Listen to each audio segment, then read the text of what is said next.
Diop mi ngi koy wax léegi ñoom autorité li boo leen dégg dafa mel ni xale yi du ay ñàkk wala yooyu moo leen tax a dem mais dañu bëgg voyager rek comme benn touriste bi dem di wuti ji ay connaissances yu diverses wala dem di xoole ji yenn paysage daal. xam nga li Awa wax sànq que politique rek la ñu nekk di def parce que Antoine Diome mi ñuy wax ba mu yëkkati discours boobu c'était en réponse à Ousmane Sonko. dañu ne am na 300 jeunes sénégalais yu disparaître Ousmane Sonko génne benn poste di wax jeunes yi ne bu leen daw bu leen génn Sénégal nañ fi des ñàkkante ko moom muy wane ne Sénégal ay yooyu ñàkkante taxu ñàkk taxu leen a génn am na si ñoo xamante ni tamit pour découvrir d'autres horizons moo leen tax a génn mais pas matal Sénégal fii boo fi tegoon ay avion ne ku bëgg a génn Sénégal génnal mu jeex yaakaar naa ne jeunes yi fii des du bari de. guerre Ukraine bi rek amoon na ay Sénégal yi doon bindu ji. ma ni ko guerre Ukraine bi rek amoon na ay Sénégal yi doon bindu ji. ma ko non xam nga lan moo gën a garaaw. keppaa gi. Université Cheikh Anta Diop. oui le doyen bi ñëw taf affiche fac lettre. di wax ku bëgg a comment dire nekk soldat américain militaire américain gars yi dañuy recruter. fac lettre laa la wax de. ñuy ñëw foofu fa la ñuy former suñ ndaw yi. fa la ñuy recruter. dernièrement maa ngi gis également ñu ne benn annonce gouvernement italien day wër 400 000 jeunes yoo xam ne dañ leen a bëgg a enrôler yóbbu leen ci tool yi. dañ leen a bëgg a enrôler 400 000 yóbbu leen ci tool yi ñu dem foofu. ñii di wuti ay tomate ñii di wuti ay orange ñii di wuti leneen ak leneen. léegi ñun agriculture bi fii koo fi woo ne ko agriculture Sénégal mun a yow moom da nga koo bañ. man ba ma jógee Maroc ñëw ne damay def ferme dañ ne ma yow moom xam naa Maroc da nga faa dofe parce que ñoom jàpp nañ ne agriculture moom ku ndóo la koy def.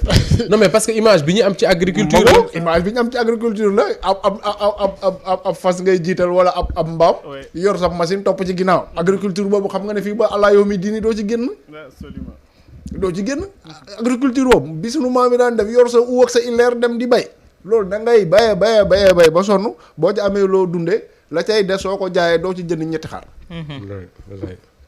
bu ñu demee ba nga xamante ni wax nañ ne agriculture dafa war a nekk comment dire levier boo xam ne day permettre jeunes yi ñu toog fii c'est parce que agriculture bu ñu développé la.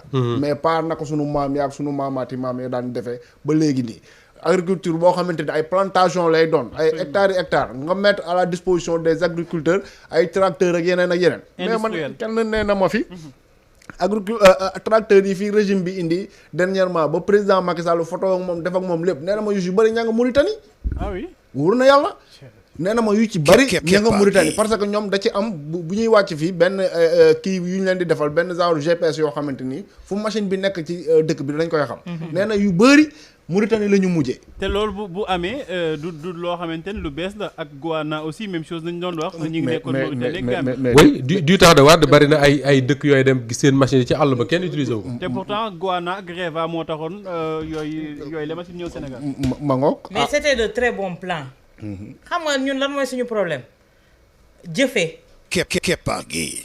dañ lay jëndal tegal la ko après ñu ut moyen buñ ko détourner. les ayants droit duñ ci jot mukk. mais c'est comme le produit. tu vois des cultivateurs du dimanche. ñu jël jox leen suñu ay tracteurs jox leen suñu ay lépp ñoom ñu rentabiliser pas dugal ci àll bi dugal ci ñaay yi tey jii tu vois les ministres les directeurs généraux ñooñu ngay gis seen ay tool ñu yore ay hectares.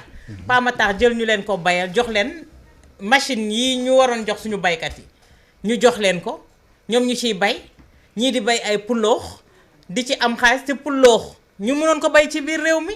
am na ñu si bëri sax bayuñu dañ koy def benn ferme di ci dawal seen fas toog di xool ak di ko nangoo dina waaw ay 50 hectares Bandia yi ni mel ferme ba dangam sa xam nga 50 hectares Bandia dégg nañ ko fi te tey suñu ay baykat waroon ko fee jël. dem daa ma ne ay fas laa ba gis. tourisme la fay def. kepp gis nga billaahi xoolal ça fait très mal. te ñoom ñu dundal askan wi. ñoom dañuy dund ci kaw askan wi. te waroon dundal askan wi tey jii. parce que lu ñu nekk titre bu ñu dégg lu ñu mënti am askan wee leen ko jox seenu ñàkk la.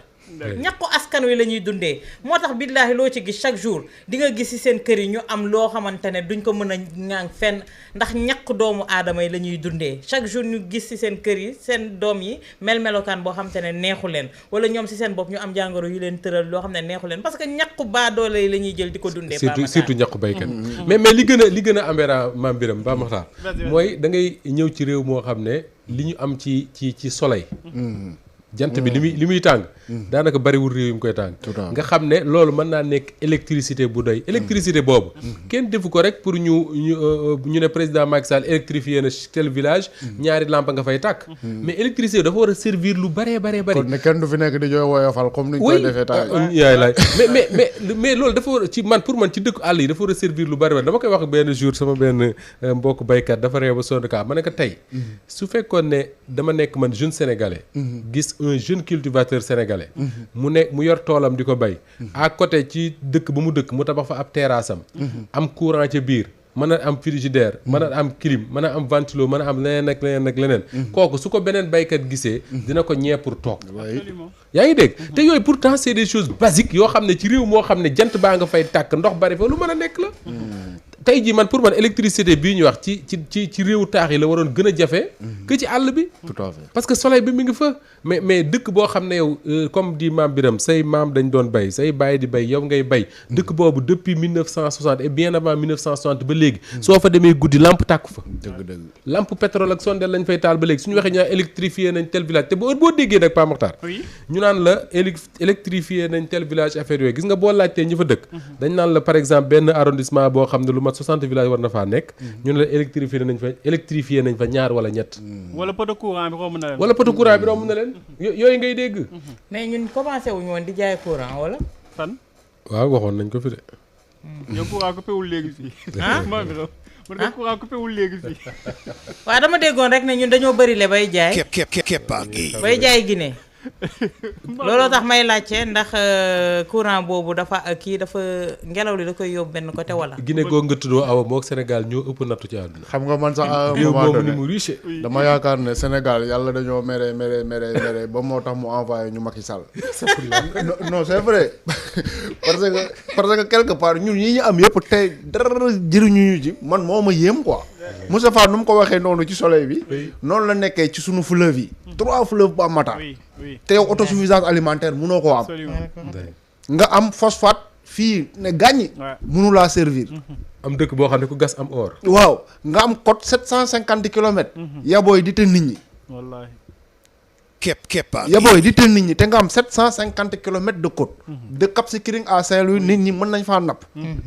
maa ngi dégg tey ci benn reportage ñu ne sénégalais particularité bi mu am mooy plage yi gaal mun naa jóge fu ne dem suñ plage yi waaw fu gaal neex départ fu leen neex gaal mun na faa départ plage yëpp amu ci yoo xam ne dafa accidenté comme ay Maroc ak yooyu nga xam ne ay roche fay nekk te boo defee comparaison bi Maroc bi nga xamante ne da nga fay dem ñu lay jaay ay kilo soble ay 200 ay kilo pomme de terre 200 ñoom ci ay atlas la ñu nekk maanaam amuñu terrain vague nii terrain plat Sénégal ñun yàlla may ñu loolu. Mame Birame daje naa ak benn sénégalais Maroc en 2009 xamatuma fu mu nekk. Jean-Marie ma ne ko mais sa waay yow doo ñibbi Sénégal mu ne xalaatuma ko sax ma ne ko tax mu ne ma fii booy dox ci mbedd mi xiif sax romb maire bu teg taabalam nga tibb ci raisin ji lekk kenn du la wax dara. xalaat mais wax naa ko fi. dernière ko fi bëgg raisin xam. wax naa ko fi benn émission. Sénégal nga fayeeku fi 500000 man ma fayeeku 200000 Maroc moo ma ko gënal. ma fayeeku Maroc 200000. moo ma gënal ma fayeeku 500000 Sénégal. sa 500000 yi Sénégal du yegg weer bu dee. alors que 200000 yee mun nga koo téye ba économiser. pourquoi parce que dundu baa yomb. gisoo bi may njëkk dem Maroc dama lay nettali damaa romb maire boobu ñooñ di yore pousse-pousse yi. ma gis fraise mu bëri. ma laajte mu yomb trop ma convertir ko en CFA mu yomb ma jënd ci mbuus bu bëri boo xamante ne. balaa ma doon ñibbi da doon nëpp xam nga tiit.